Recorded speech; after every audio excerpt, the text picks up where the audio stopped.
গতকাল সারা রাত আমাদের বাড়ি ঘিরে রাখে পুলিশ। সকাল হওয়ার আগেই দরজা খোলার চেষ্টা করে, তারপরে সারা বাড়ি চিরুনি তল্লাশি করে আমাকে যখন না পায় তখন প্রত্যেকটা রাস্তা অলি গলি পুলিশে ছয়লাপ হয়ে যায়।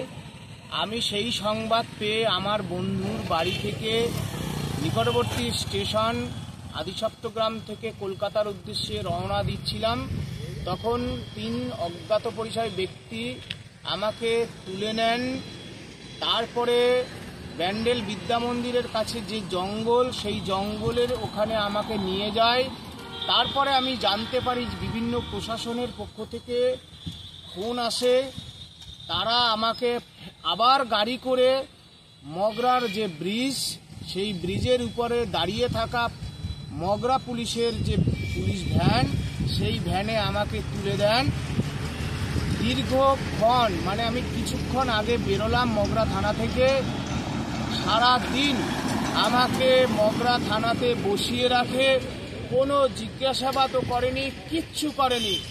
শুধুমাত্র আমাকে যে এই কিডন্যাপ করলো পুলিশ মন্ত্রী, তার প্রধান কারণ আজকে এসএসসি অভিযান ছিল।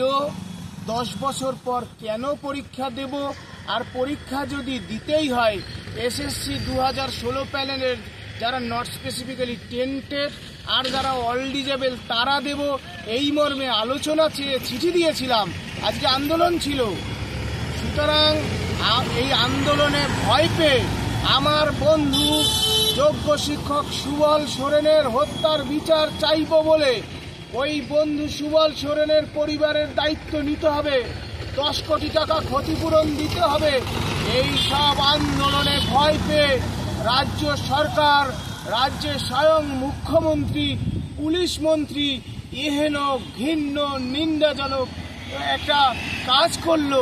রাজ্যের যোগ্য শিক্ষকের চাকরি খাওয়ার পরে তাকে হাইজ্যাক করতে হলো পুলিশ মন্ত্রীকে, যিনি আন্দোলনের দোহাই দেন, তিনি আন্দোলন ভাঙার জন্য এরকম ঘৃণ্য প্রচেষ্টা করছেন। আমি পুলিশ মন্ত্রীকে ধিক্কার জানাই। এইটুকুই বলতে চাই, আন্দোলন আরো তীব্রতর হবে।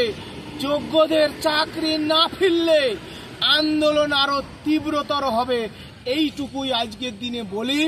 রাজ্য সরকারের পুলিশ মন্ত্রী, পুলিশ প্রশাসনের ভূমিকা অত্যন্ত ধিক্কারজনক। রাজ্যে আইন শৃঙ্খলা নেই।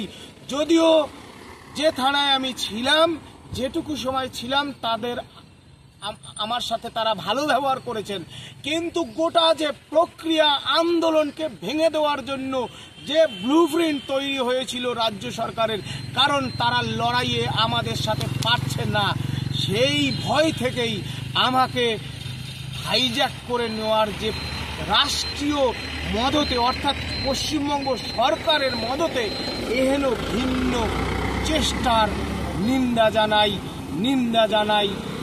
জানাই, ধিক্কার জানাই পুলিশ মন্ত্রীকে।